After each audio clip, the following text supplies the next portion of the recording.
it's really scary when you start a project not knowing what the form might be. But in true co-creation, I think you have to be open to really listening. And that openness, I think, has allowed this idea of a distributed monument that sits as a memorial in many different places. The way in which that reflects the experiences of COVID, both the togetherness and the isolation, is something that is successful and hopefully continues to have that meaning in years to come. So we had this moment where it's like, okay, all of these things have got, like threads, have gotten into this idea that it will be a tartan. This tartan, this project is not going to answer anything, but it feels like the impact it has had to create some space for reflection. I think that's pretty special.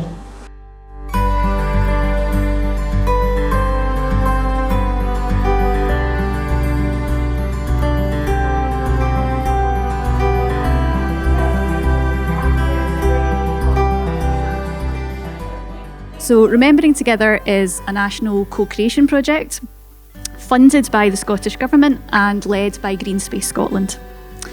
The project began back in 2021 with the idea to create memorials which honour the people we've lost, mark what has been lost and has been changed in our lives, and preserve the best of what we have learned and created together during the COVID pandemic. So each of Scotland's 32 local authorities have embarked on a memorial project over these last 3 years. The engagement and the investment in projects from artists, partners and participants has created, I think, a deeply moving record of our individual and collective experiences of COVID. 3, 2, 1.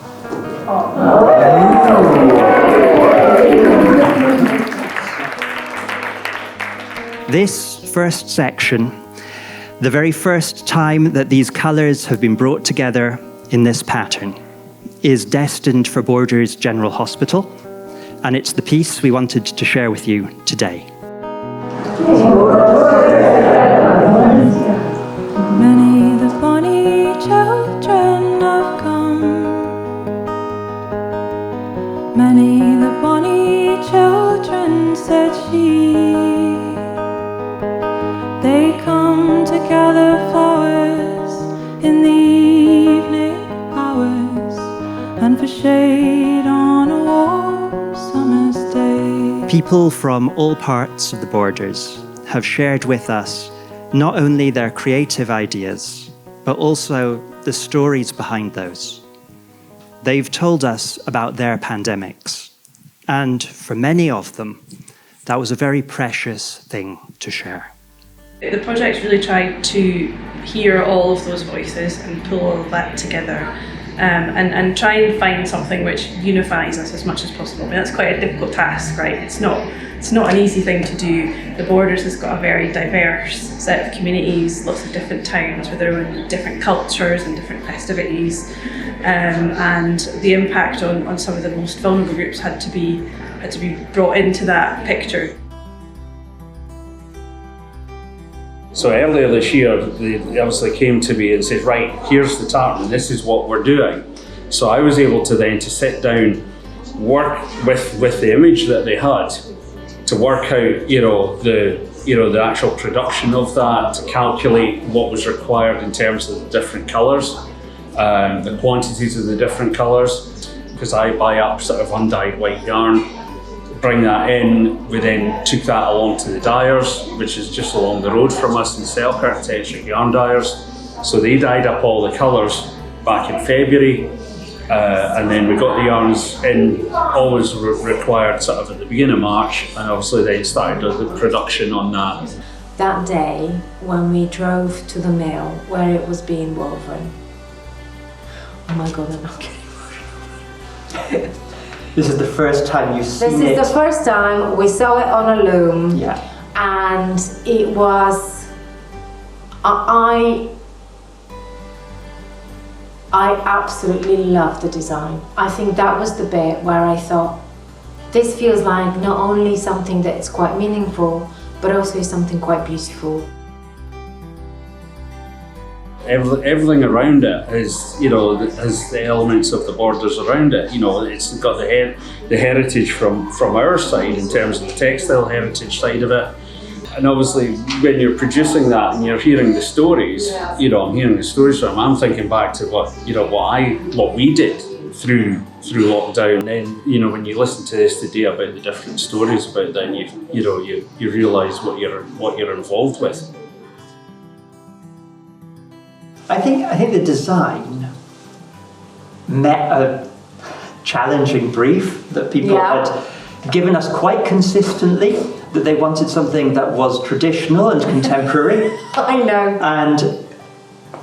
And actually, I think the colours, by keeping a brightness to it and by creating that really vibrant red at that point where the purples and the reds cross, I think that gives it a kind of energy that speaks to something that manages to straddle that desire from people. This brightness, the colours, the components of the tartan are so uplifting that I think, despite the fact that it was just the most awful time anyone could ever have thought of, particularly for people working in health, it also means that there is light at the end of the tunnel, and it does feel that if we're smart and clever, we can pull from the COVID pandemic the things that really worked and really made life better. Most people are meeting this with enthusiasm and curiosity. The community projects that are commissioned are enthusiastically embracing this as the Borders Memorial, and I think we see that, from the sewing club. Wow. But also to the Scouts. The Scouts and all sorts of different, age groups and locations and things across the borders. Yeah. I think that's a sign that people are happy to accept this. Keen to accept this as the Borders Memorial. Yeah. Hopefully it's something that people can do what they like with and take something away from without it being too static. People can actually make it mean something for them. And I think that's the key thing in terms of not being too prescriptive around how you remember the pandemic, and you can make that work for you in terms of, or your community in terms of what the impact was.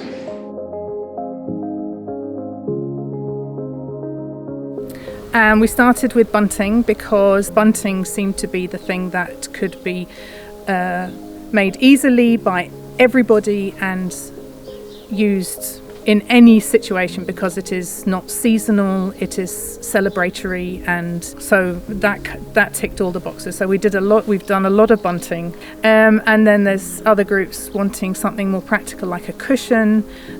We've got a bear going to a school, which will be like they call it an emotional bear. So it'll live in the library and the kids can talk to it or whatever. And hopefully we'll stuff it with all the remnants and the bits and pieces that we can't use. So we'll not be zero waste by any means, but we'll be a little bit conscientious about what we're throwing away, and as we can use as much as possible of that tartan as we can. I live in Walkerburn, and I'm going to run a local project creating a memory book, and that will consist of a collage that makes the pages, and the book itself will be bound in tartan. I think a project like the Remembering Together is really important, because there are lots of people who have no access to the internet, to maybe even other people. Where I am going to live in Walkerburn, there are a lot of older people who, even though they're all closely together in neighbors' houses, they're still quite on their own and quite isolated, I think, because of their age or because they're unwell. There are lots of other reasons, but people are not always connected. And so I think something like this is a fantastic opportunity to sort of make one big community, really.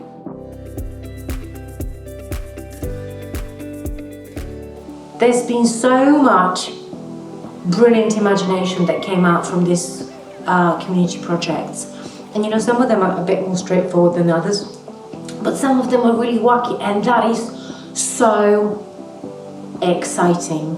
We human beings are social beings. We need a sense of belonging, and I think that's predominantly what we heard throughout speaking to people. So I think once the tartan became a really present form, it was going to be the form, then I think you felt like that there is a sense of belonging to the land and the heritage of this place. You know, it's created because of this project as a COVID memorial, but its use in the future can be for all sorts of things. And it exists as a tartan for the people of the borders.